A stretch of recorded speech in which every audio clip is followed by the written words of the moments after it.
Hello friends, how are you. कैसे हैं आप सब? मज़े में होंगे।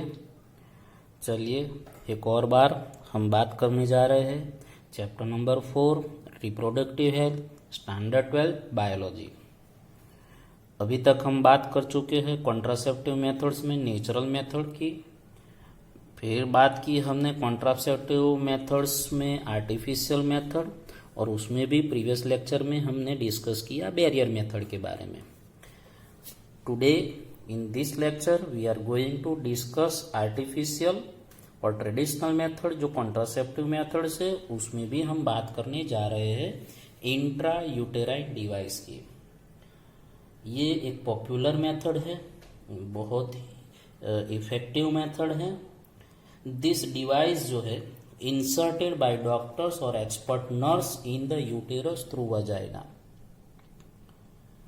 for the females who want to delay pregnancy and or space between child। ये कौन यूज करता है? तो वो फीमेल यूज करती है जो डिले करना चाहती है प्रेगनेंसी, या अपने दो बच्चों के बीच में एक स्पेस रखना चाहती है, एक अंतराल रखना चाहती है। उनके लिए एक बहुत ही बढ़िया डिवाइस है, ये बहुत ही बढ़िया मेथड मानी जाती है। Widely accepted methods in India, India में ये वाइडली एक्सेप्टेड है मित्रों। सो ये जो है इंट्रा यूटेराइन डिवाइस, इसको हम डिवाइड करते हैं 3 कैटेगरी में, प्राइमरी, सेकेंडरी और टर्सरी। प्राइमरी जो मेथड है वो नॉन मेडिकेटेड इंट्रायूटेराइन डिवाइस है, उसको हम इनएक्टिव आईयूपीज बोल सकते हैं, जिसमें हम इंक्लूड करते हैं लिपस लूप को। सेकेंडरी जो मेथड है जिसमें आते हैं कॉपर 7, कॉपर टी, मल्टीलोड 375, इस जो मेथड है, ये जो मेथड है, इसमें यूटिलाइज होता है कॉपर आयन। जब ये डिवाइस को हम रिप्रोडक्टिव ट्रैक में थ्रू वजाइना, हम यूटेरस में जब इसको इंसर्ट करते हैं, वहां पे उसको रखते हैं, तब वो रिलीज करता है Cu+2। Cu+2 क्या करता है वहां पे मित्रों?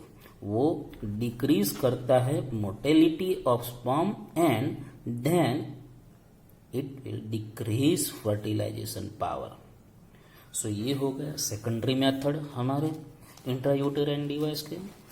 थर्ड जो है उसको हम बोलते हैं टर्सरी इंट्रायूटेराइन डिवाइस। ये जो मेथड है, इसमें जो डिवाइस यूज होते हैं वो रिलीज करते हैं हार्मोन्स।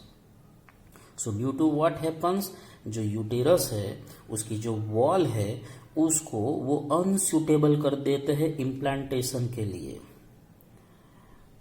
समझिएगा मित्रों, इसमें हम यूज करते हैं हार्मोन्स, और वो क्या करते हैं? It makes the uterus unsuitable for the implantation and the cervix hostile the sperm। जो cervix होता है वो sperm को hostile कर देता है। इसका एग्जाम्पल्स है LNG-20 एंड प्रोजेस्टाट। समझिएगा, एक और पॉइंट मैंने यहाँ किया है कि जब हम ऐसे सेकेंडरी और टर्सरी मेथड करते हैं तो वो एक और काम करता है। वो क्या करता है? It is enhance the phagocytosis of sperm. So due to that sperms are not able to reach up to ova, और मीटिंग का सवाल ही नहीं होता है। जब स्पर्म और ओवा की मीटिंग ही नहीं होगी तो फर्टिलाइजेशन नहीं होगा, फर्टिलाइजेशन नहीं होगा तो एम्ब्रियो नहीं बनेगा, तो ऑब्वियसली कंसेप्शन भी नहीं होगा।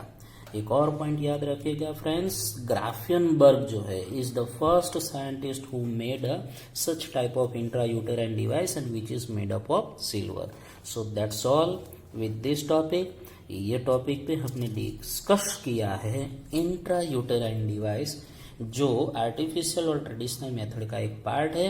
इन next session we are going to discuss pills, और बात करेंगे हम ट्यूबेक्टोमी और वेसेक्टोमी की।